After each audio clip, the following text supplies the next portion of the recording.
to Miao Yu and to JF Books, and to Edward Wong, who he introduced me to you and strongly commended this store, very new store, and I'm a huge fan of bookstores, particularly new ones, and particularly ones that have events, because I think that's the lifeblood of the bookstore in the future. So one of the things that struck me when you asked me to do this is you said talk for 50 to 60 minutes, and the last book I did was before the pandemic, and before the pandemic you talked from a lectern like this one to audiences, and since the pandemic, with this book I've discovered it's changed completely, and you do fireside conversations.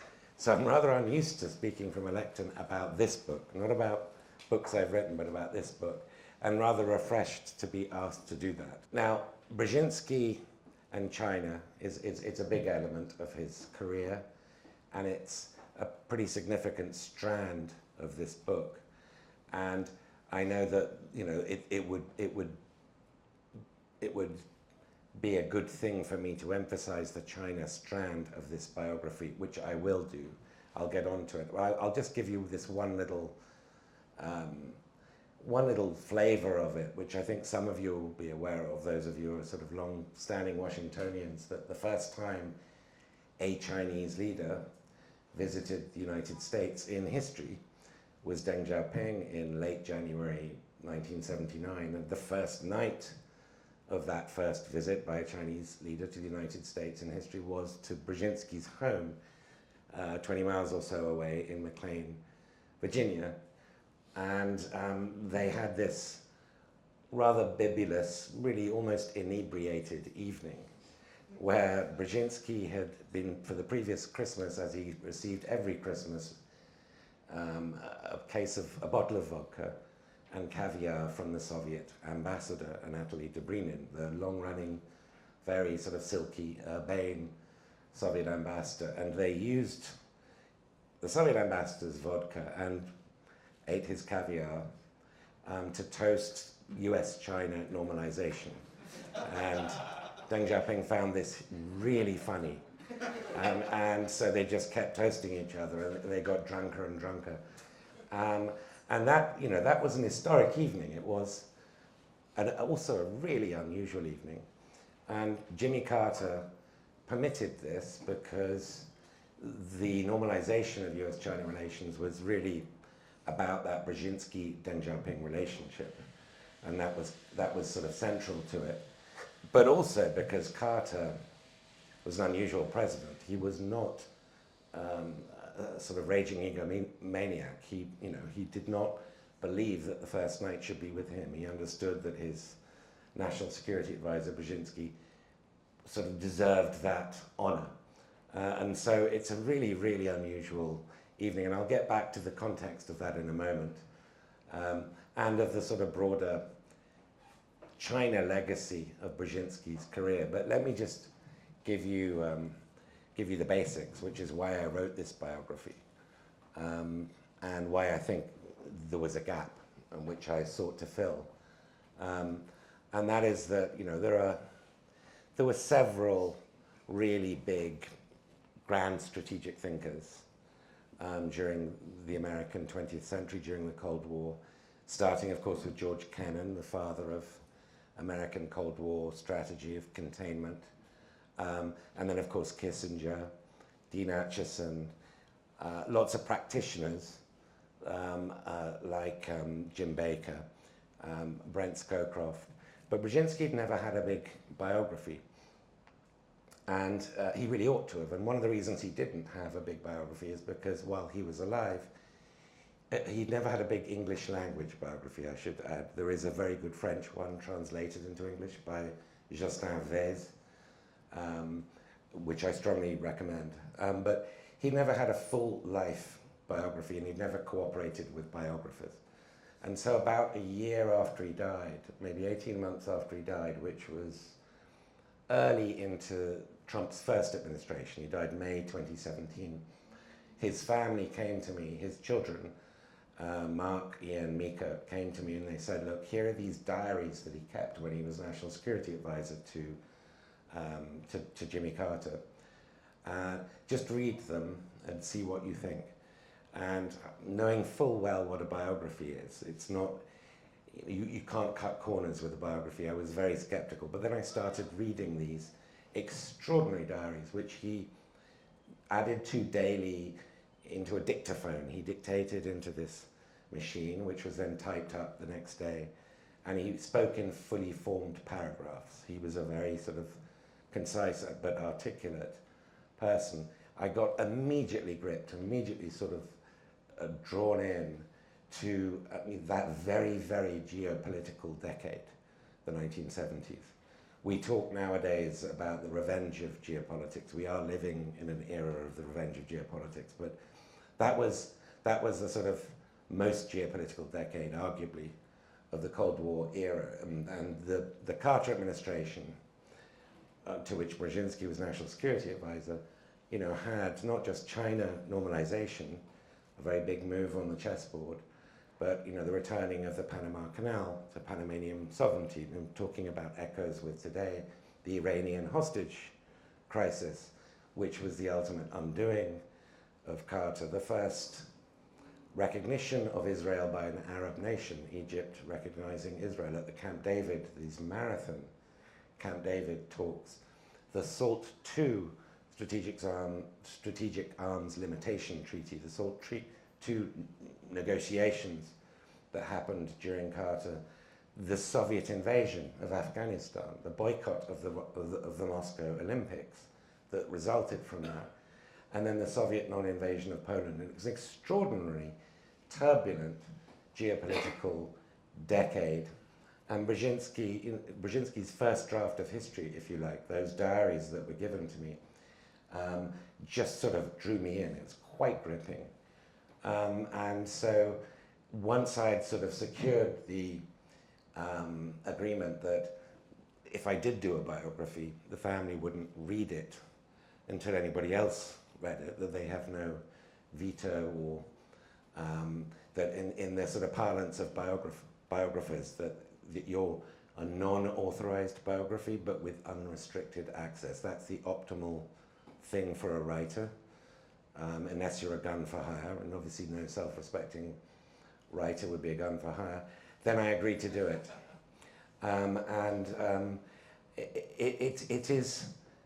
This is a bookstore. And I know you sell mostly, am I right in thinking it's mostly non-fiction, but you also sell a lot of fiction? Yes. And I am a journalist, but I'm also a writer. And the closest that non-fiction gets to fiction in narrative form, the most novelistic version, is biography.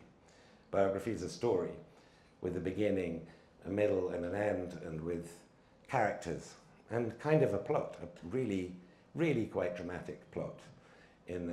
We have somebody who knew Brzezinski very well here. It was a pretty dramatic plot, right, his life. And so I then managed to get hold of all kinds of material. So, for example, the extensive correspondence that Brzezinski had with Pope John Paul II, who was the first non-Italian pope in 453 years, and also happened to be Polish. And Brzezinski happened to have known him a little bit when he was an unknown prelate in Poland.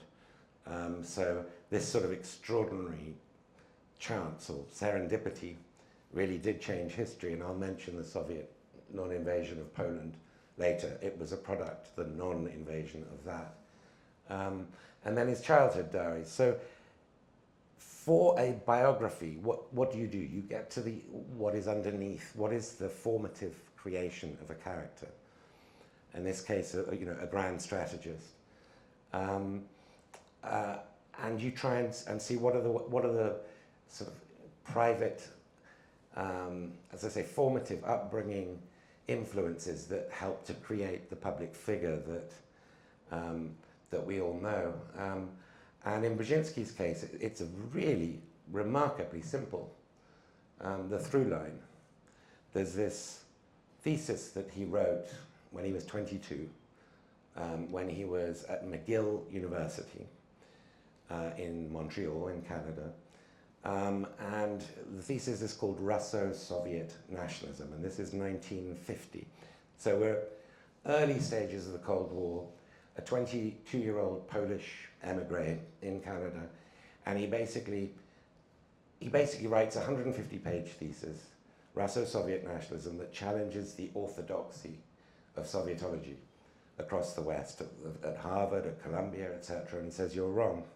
And the basis of this thesis is that the Soviet Union has an Achilles heel, and this Achilles heel, this weakness, is that it has lots of nations within it. It has Ukrainians, Georgians, Kazakhs, Tajiks, not just the captive nations of Eastern Europe, of Poland and of Czechoslovakia, etc., but inside the USSR, there were all these nations who did not see themselves as Soviet citizens. They didn't speak, he famously kept pointing out, they didn't speak a language called Soviet. There was no such language. They saw themselves as basically members of a Russian empire that they did not want to belong to, and the empire happened to be Marxist-Leninist, but it was nevertheless an empire. And he said, here is the key to unraveling the Soviet Union, is its nations, its suppressed nations. This is the key. And it's hard to sort of overstate the degree to which this was a very novel and rather aggressive, rather impertinent position for a 22-year-old Polish emigre to be taking at that time. George Kennan had formulated the doctrine of containment in 1947, famous anonymously written article under the author X in Foreign Affairs about the sources of Soviet conduct. And containment became the sort of template for how America managed the USSR. And it said that basically we've got to contain it, we've got to stop it from spreading. There is an Iron Curtain. We want the Iron Curtain to stay where it is. And Brzezinski didn't disagree with that, but he said, look, you're not interested in what happens behind the Iron Curtain. Here is what's happening behind the Iron Curtain. A lot of frustrated, unlockable dissent there that we can stimulate, that we can, through peaceful engagement, try and stir up, that will lead to a weakening of Moscow's grip on the Eastern Bloc. And that, I say, is remarkable for a biography that's so young in life. You get a through line, because this is the line that he took at Harvard, where he then went to Columbia, then having famously been denied tenure at Harvard, then he went to Columbia, set up the Institute of Russian Studies, but basically of comparative communism, that was based on the idea, and China comes into this, that it was based on the idea that this is not a monolith. This has got a lot of very different sort of strands to it, and we need to work on those. That's got to be our strategic mindset.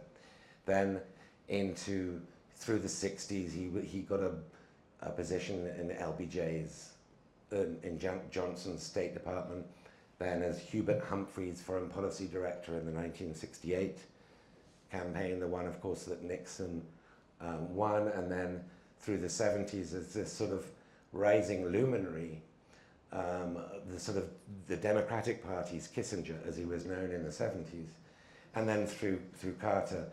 And through Carter, what he did with this, again, this through line, think of this Achilles heel, what he did was he weaponized the human rights third basket of the Helsinki Treaty. Carter was the first administration that didn't have the Vietnam War as an albatross around its neck. And Brzezinski, encouraged, Carter needed little encouragement, but encouraged him to take the ideological offensive back to the Soviets after many, many administrations where America had been on the defensive with the blunder, with the quagmire in Vietnam. And that had all ended before Carter came to office. And so the weaponization of human rights led to the creation of Helsinki watch groups, as they were called, civic sort of dissent, human rights groups across the Eastern Bloc, and most famously, later in the Carter administration, the Solidarity movement. And this is where the Pope and Brzezinski come in, because Solidarity was a mortal threat to the Soviet Union. It was, here is a country of roughly 30 million people in 1980, and in August 1980, Solidarity begins in the Lenin shipyard in Gdansk. This young, charismatic, unemployed electrician, Lech Walesa, leads this sudden wildfire strike after a woman is sacked just before her retirement. It was a tiny trigger. A woman is sacked just before her retirement that denies her her pension, and then it just explodes, a bit like the Arab Spring. It's just a small spark. And by December 1980, so 4 months later, it has 10 million members. That's a third of the population, adults and children included. It's an extraordinary, potent threat to the Soviet Union, and they sort of, basically amassed 16 divisions, Soviet divisions, and then 2 East German and 1 Czech division on the border. They were about to invade. And this sort of triangle of the Pope, Brzezinski has on his phone at the White House, P for Pope.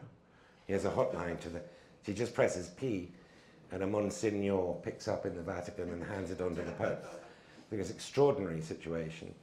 And then with Walesa in Gdansk, managed to persuade the Soviets that Poland is not like Czechoslovakia in 1968 or Hungary in 1956, that this isn't just sort of dissidents, intellectual class dissidents in the capital causing ferment.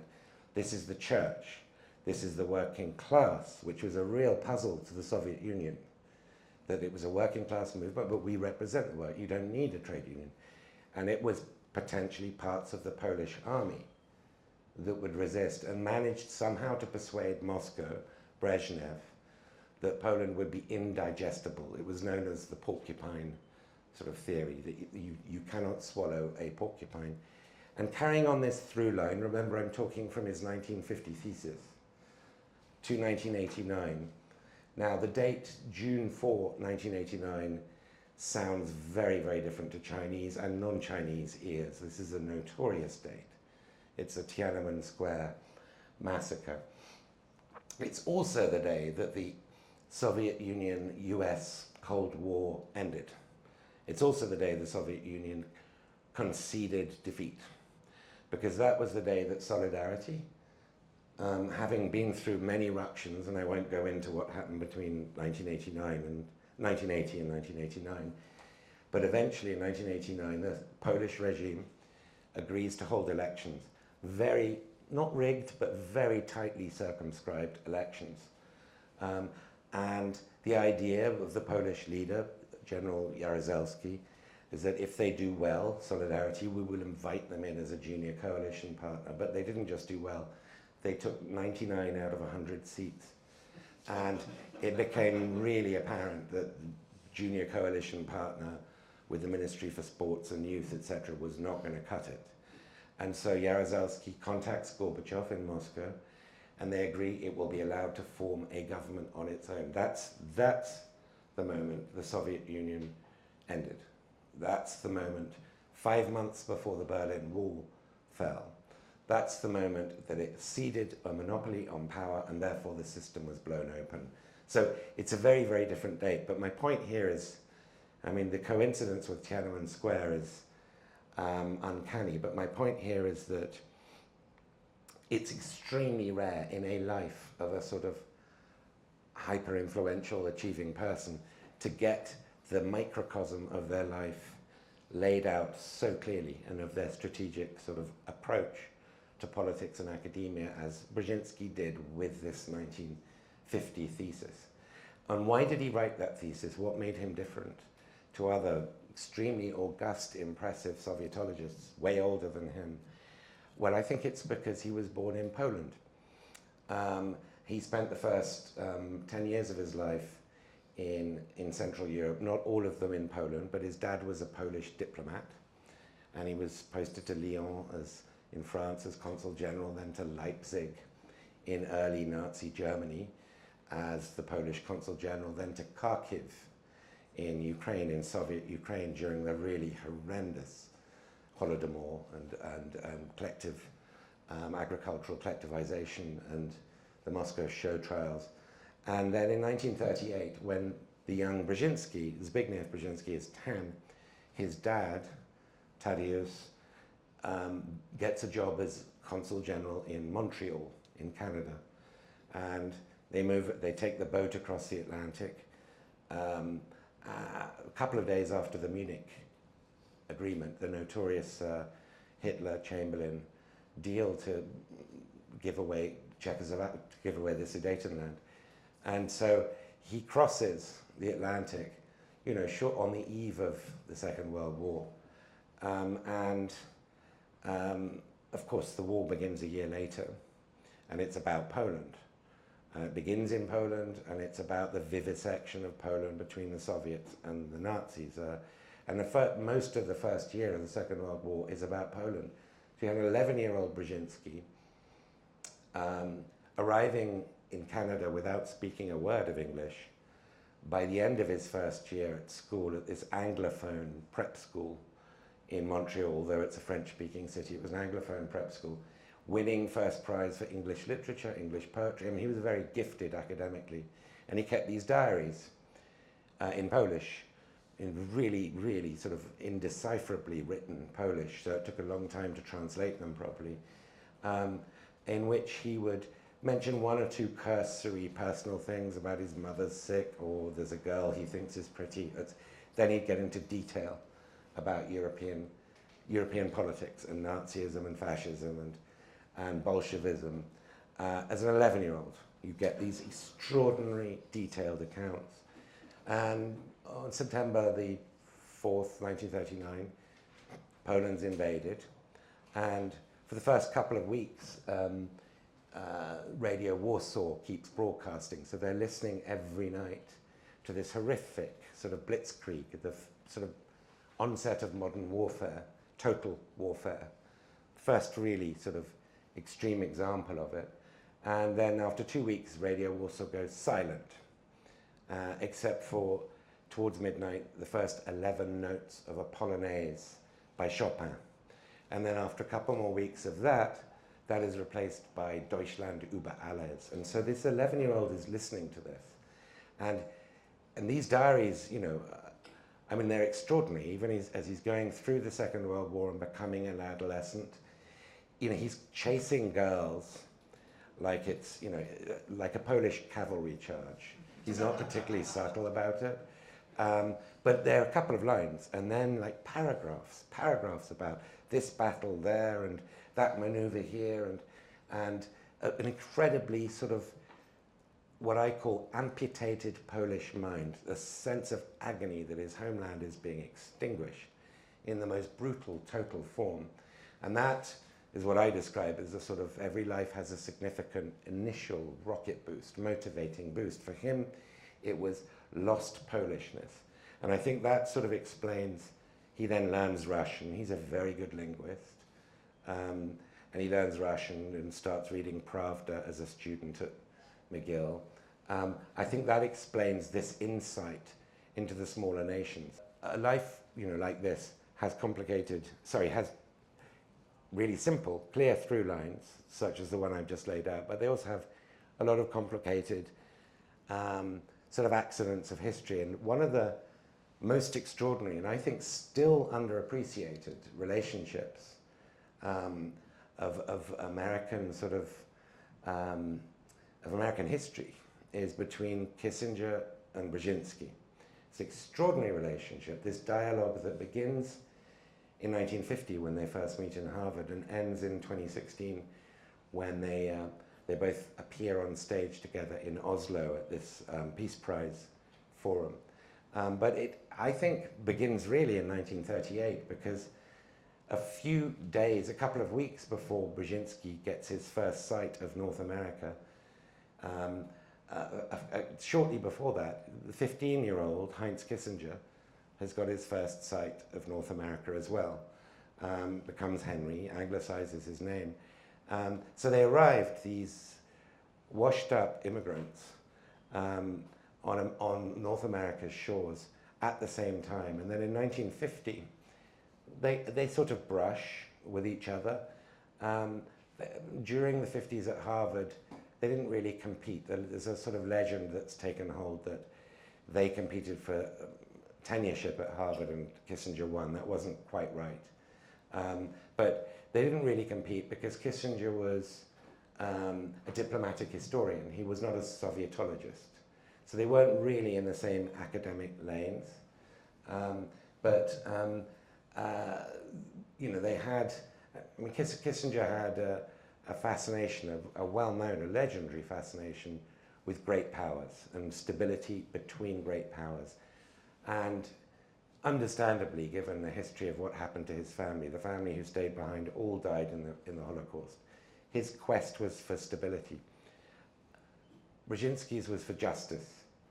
And both were asked, if you had to choose between order and justice, which would you choose? And Kissinger always went for order, and Brzezinski always went for justice. And I think biographically you can understand with their separate origins as to why. The sort of obsession that, and fascination rather, that Kissinger had with the 1815 Congress of Vienna, where four great powers at the end of the Napoleonic Wars basically sort of fix an order and a balance between them, and then that peace lasts really a century to 1914. That's what he saw as his sort of life's quest. And that vision, legitimate though it was, had very little patience or vision for smaller powers beneath them. It was about big power cooperation, great power cooperation. Brzezinski, of course, his whole strategy was about unlocking the resentments and the dissent of the smaller powers, starting with his Polish insight. So during the 60s, they became a bit more competitive. Then in 1968, Nixon wins, and to everybody's surprise, he chooses this German accented academic, Henry Kissinger, as his national security advisor. And that day,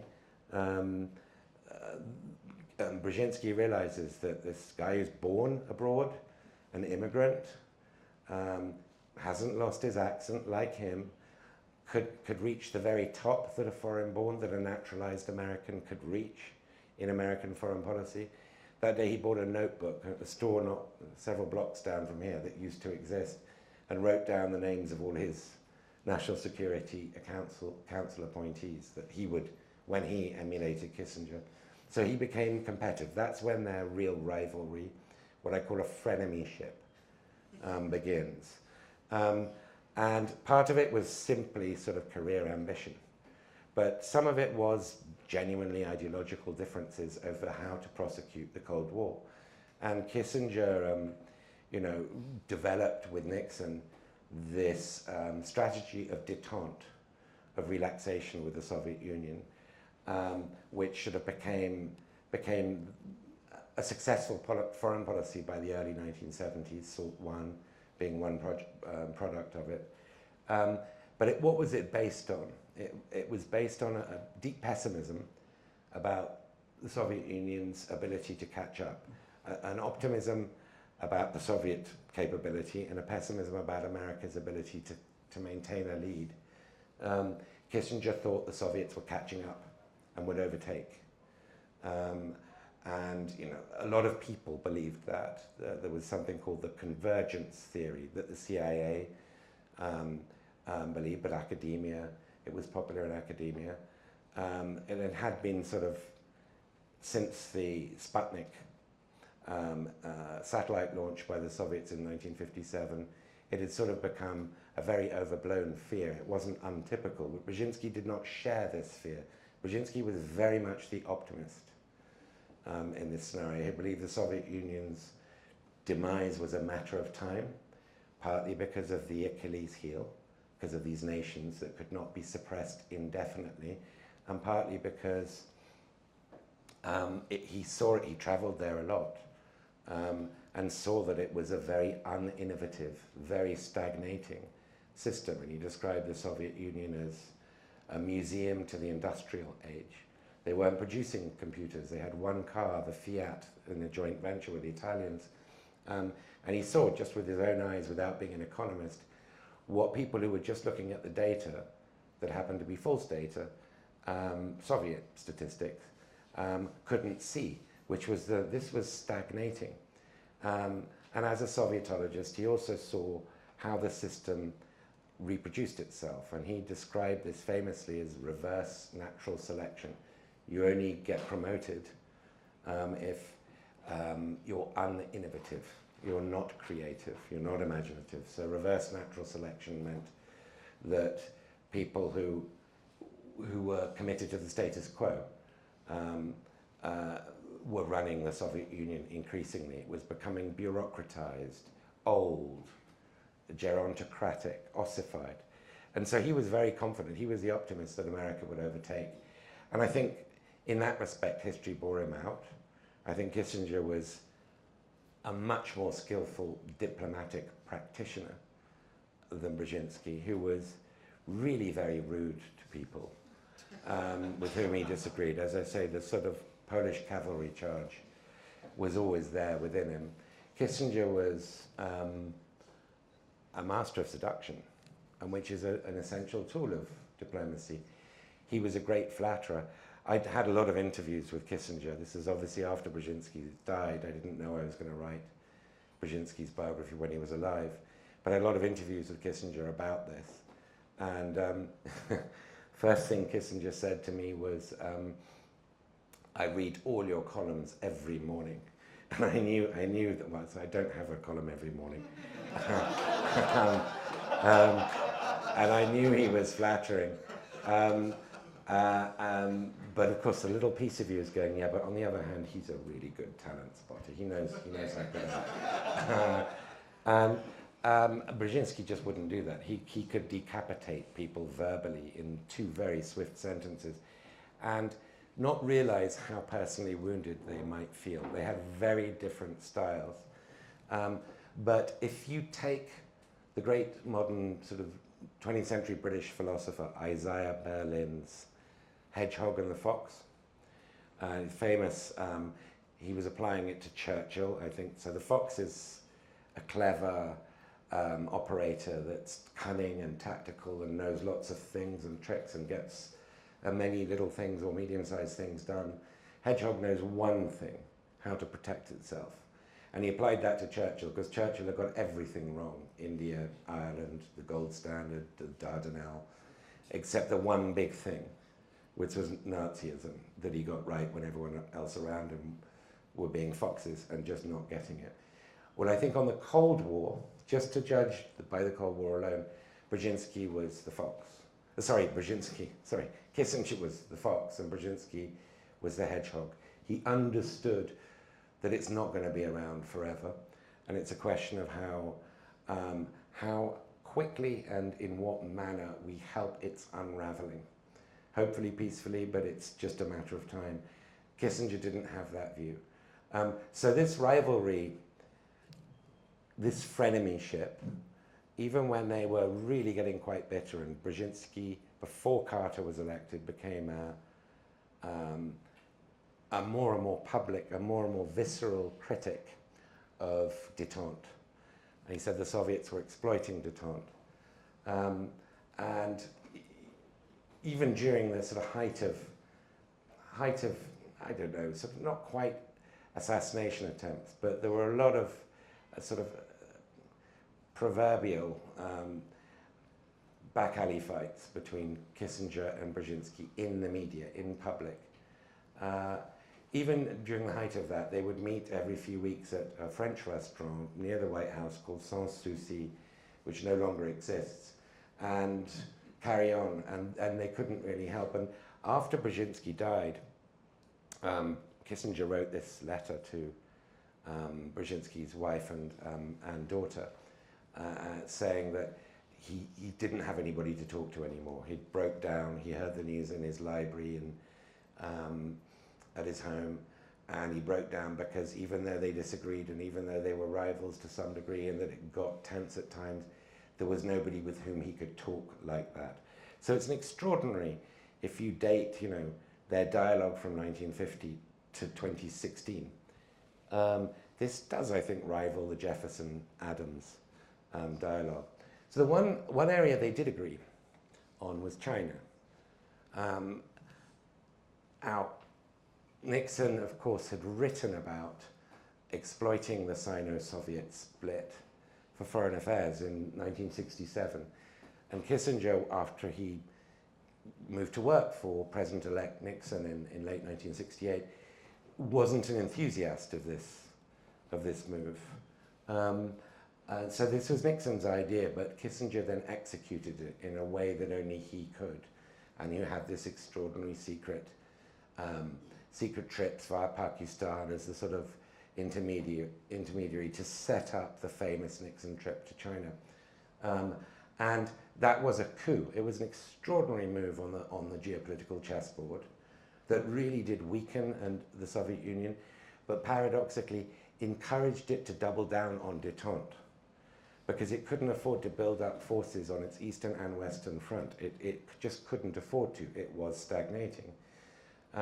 But as the 70s wore on, and as Nixon got sort of engulfed by Watergate, and as China got more and more impatient, why aren't we normalizing? Why do you still have diplomatic relations with Taiwan? Kissinger basically lost interest in the China thing, and Zhou Enlai, who was his great interlocutor, who was, you know, in a way they suited each other, Kissinger and Zhou Enlai, because Zhou Enlai was a very sort of, he was a classic sort of Mandarin, very educated, could speak in euphemisms, could drop allusions, could dance around subjects, and Kissinger loved that game, and they got along very well, and they really sustained this duet until Nixon gets drummed out of, resigns in disgrace. Mao's clearly about to die, and everybody thinks, well, this was all dependent on Nixon and Mao, and it's gonna end. And so, by 1974-75, the idea of U.S.-China rapprochement is pretty much dying, and Deng Xiaoping comes in. He's released from, you know, whatever the Gang of Four did to him. And he meets with Kissinger, and they really do not get along with each other. Deng Xiaoping is blunt. There's no sort of euphemisms in how he talks. He's very clear that he hates détente, and he accuses Kissinger, to Kissinger's absolute enragement, of being a Neville Chamberlain, of appeasing. And Kissinger is so angry he can't speak, and he has to walk outside. And so it sort of dies there and then. And Brzezinski brought it back to life. And the reason he did was because this extraordinary administration, Jimmy Carter's, this unlikely administration that I think was only possible because of Watergate, that America could choose somebody who had no tainting from the Washington, from the Augean stables of Washington, that this Sunday school preacher from Georgia, but also a former nuclear submariner, so himself a complicated character, but this very unlikely guy who nobody had heard of, Jimmy Who, was the sort of famous Johnny Apple New York Times piece about him, but the Washington Post kept calling him Jimmy Collins, and so they had to insist that they correct that his tutor in foreign affairs would be this Machiavellian Polish-born Sovietologist, Brzezinski, and that they would forge, I think, an unusually close relationship, kind of equals. Is just one of those sort of quirks of American history. This is a really unusual relationship. And Carter would frequently say, I am an eager student of Zbig. Remember, he was a democratic Kissinger. And in those days, foreign policy strategists were highly valued. But he also chose Cy Vance, who was a WASP and pro-détente as his Secretary of State. So the battle in the Carter administration is between Vance and Brzezinski. And Vance wants to complete the SALT II negotiations, and anything that annoys the Soviets makes that less likely, including China normalization, which is precisely why Brzezinski wanted China normalization. And so this tug of war between Vance, who does not want any openings to China, and Brzezinski, who sees it as an essential thing to complete, dominates the first couple of years of the Carter administration, and eventually Brzezinski wins this, and he's sent to China. And if you've got a couple of hours to spare, read the transcripts of the conversations between Brzezinski and Deng Xiaoping, which are fascinating documents, and extraordinary sort of conversations they had about the shared interests between the Chinese and the Americans, about the polar bear. Deng Xiaoping called the Soviet Union a polar bear, and getting to normalization, which then Brzezinski delivers, and that's ultimately the defeat of Cy Vance. SALT does get negotiated, but it's never ratified, so SALT doesn't happen. The SALT II, that is. And I should just mention, when you do a biography, you do live with that person. And so my wife often said there's three in this marriage, as me, her, and Brzezinski. And she invented a joke, but it's sort of true in spirit, which is if she asked me to pass the SALT, I'd say SALT 1 or SALT 2. That was her sort of... so he won this, and then you have this amazing trip of Deng Xiaoping to the United States, where he's sort of fated. America falls in love with him. This 4'10", panda, chain-smoking, 4'10", with the 10-gallon Texan hats, and it fell in love with him. Looks very different in retrospect, and June the 4th, 1989, when Deng Xiaoping, of course, is the one who gives the order for this massacre, George Bush Sr. is president, and Brzezinski has endorsed George Bush Sr. He's not a sort of unvarying Democrat. And the correspondence between Brzezinski and Deng at that time, and Brzezinski and Bush, is really interesting. He just wants to encourage a way out of this morass. So it would look very cynical. It would have at the time, but from the vantage point today, even more so. But he made the point that human rights violations in China were way worse when we normalized, and even worse when Nixon made his overture. So that was the sort of context for that. Let me just give you, let me give you the second half, where the through line of his biography ends, is really in 1989, and then you have a completely new phase, post-Cold War, Brzezinski. He wrote this book, magnificent little book. Mostly his books were not that well written. Kissinger's a much better writer. But this little book called Grand Failure, Grand Failure, written in 1988, published in 88, written in 86, 87. It's really Brzezinski doing a tap dance on the tomb of Soviet communism, explaining why it failed and why it's about to end. And it's 250 pages. It's a wonderful little classic. But there's a whole chapter on China where he says, but I'm not including China here, because China doesn't have an Achilles heel. There are, to be sure, Tibetans, Uyghurs, there are minorities, but for the most part, China is roughly inhabiting its historic boundaries, and is essentially a durable geopolitical force, whatever its political character, whether it's communist or not communist.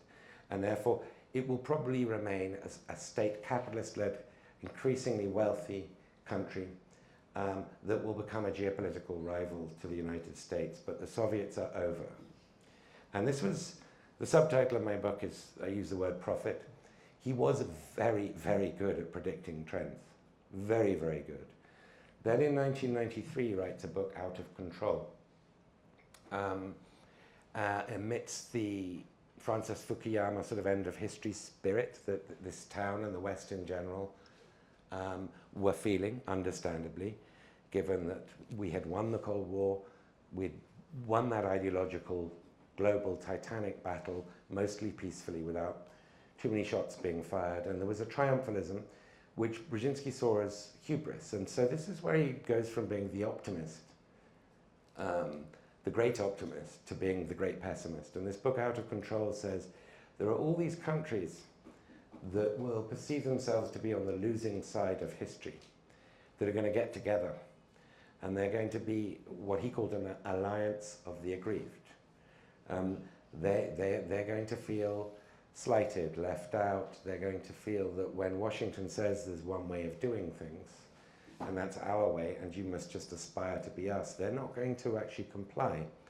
And these countries will consist of China, this time as the big brother, Russia, this time as the little brother, Iran, North Korea, and so forth. And I do think the word prescient, maybe prophets, you know, a bit too biblical, but prescient is a very good way, given the context in which he wrote that, which was a sort of skunk at the party context, really quite predictively accurate about how the revenge of geopolitics has come to pass, the age that we are living in now.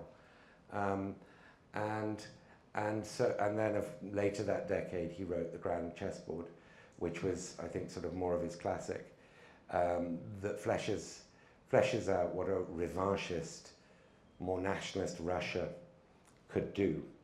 I'll mention one other thing, and I don't want to talk for any longer than that, because that is 50 minutes. But I'll mention one other thing. He always regretted having supported the Vietnam War. He was embarrassed at having misread that. And he sort of should change his mind late 66, roughly in line with fashion, early 67, as it starts going wrong. And then with Hubert Humphrey, tries to get Hubert Humphrey to break with LBJ as his vice president, with only partial success. But he was always embarrassed at having been so late to understanding what a blunder Vietnam was. And I think this explains why he was so quick to be judgmental about the Iraq War and why that was wrong. And not just the Iraq War, but the way that the global war on terror was being conducted, which he saw as giving a sort of license to the Putins and I guess the Jiang Zemins or Jiang Zemins of the world to declare anybody a terrorist, and America's with you, to lock up dissidents. And so he became an early and very trenchant critic of the Iraq War, and therefore endorsed Barack Obama. And I talked to people like Ben Rhodes, people in the Obama campaign, that he endorsed Obama at this really low point for him in 2007, July, when his early sort of meteoric rise had started to peter out. And Hillary Clinton was running these 3 a.m. ads saying, who would you like to be president at 3 a.m. when there's a national security crisis? And here is Brzezinski, who's by now a hero to the left, having been Darth Vader in the 1970s, and that was his nickname. He was Darth Vader to some people. He's now a hero to the left because he came out against the Iraq War, he and Brent Scowcroft, very, very militantly and trenchantly and on principle, and correctly, as it turns out, because it went sour. And he's endorsing Obama. And so Ben Rhodes described this as a punch the air moment for the Obama campaign. It was like, well, we've got Darth Vader. So what's Hillary Clinton going to say about that? And that I guess was his last real significant political act. He then sort of, they did want him to run for president in Poland, which he didn't do. But you know, and I got to know him in the last decade of his life, had no idea I was going to write his biography. He got a lot of things wrong. I haven't highlighted them today. The Iran hostage crisis was born partly of mistaken judgments that Brzezinski and advice Brzezinski gave to Carter. And as I sort of think show in the book, he was as ignorant about Iran as he was knowledgeable of Russia, and that shows in terms of the blunders over Iran. So this is not a hagiography, but it is, I think, a very belated biography of an extraordinary grand strategist of American history. At a time, you know, history is always written for the present, at a time when, to put it mildly, we are lacking strategic thought in this town. So that's really the sort of context in which I did this, and I'd be very happy to take any questions or comments or violent disputes. My question is, by the time Brzezinski died in 2017, there were already a lot of voices going into the mainstream saying that all the engagement with China for the past decades had been a historic mistake. Do you have any information on what Brzezinski thought about that, or would have thought about that? So again, you know, Brzezinski and Kissinger on this continued to agree. So where he started going sour on Obama, and he generally went sour on every president except Carter, he would burn his access. Another great difference with Kissinger, never jeopardized access. Brzezinski didn't have an associates group, didn't have a business model that depended on access, and so he could be really rude and he could burn bridges. And I don't think he burnt bridges with Obama, but it cooled after the pivot to Asia, which he said, look, we are creating the China we fear. We're creating a more paranoid, encircled China that will start doing the things that, you know, what's the phrase for it, where there's this strategic, sorry, I'm blanking for a second, but a strategic dilemma that leads both sides essentially from Thucydides onwards to behave in a worse fashion, the rising and the falling hegemon. We do not want this sort of hegemonic classic competition between the two. Now, if you ask what he would advise today about China, because it looks very different, you know, this remarkable chessboard move today than it did in 1979. I mean, I don't think he would share the very hawkish bipartisan consensus, but I'm guessing, I mean, this is speculative, that he would say, but look, if we are going to treat China as a peer competitor, which of course it is, then, you know, we should not sort of go about this by driving our friends and other enemies into China's arms. We shouldn't have Japan and South Korea moving closer to China on trade cooperation. This takes some real skill to bring about what any geopolitical strategist throughout history would tell you is that you're meant to keep them divided, and you're not meant to be uniting them. So people talk often about a reverse Nixon or a reverse Kissinger with Russians and China. I suspect both he and Kissinger, in a younger form, if they're around today, would be working on that. And the neuralgia, not a split, but encouraging Russian paranoia about China, which is very latent, it's there, without necessarily thinking you're going to be friends with Russia. Just creating distance between Russia and China would serve America's strategic purposes. I suspect that would be the sort of line of inquiry, but I'm speculating.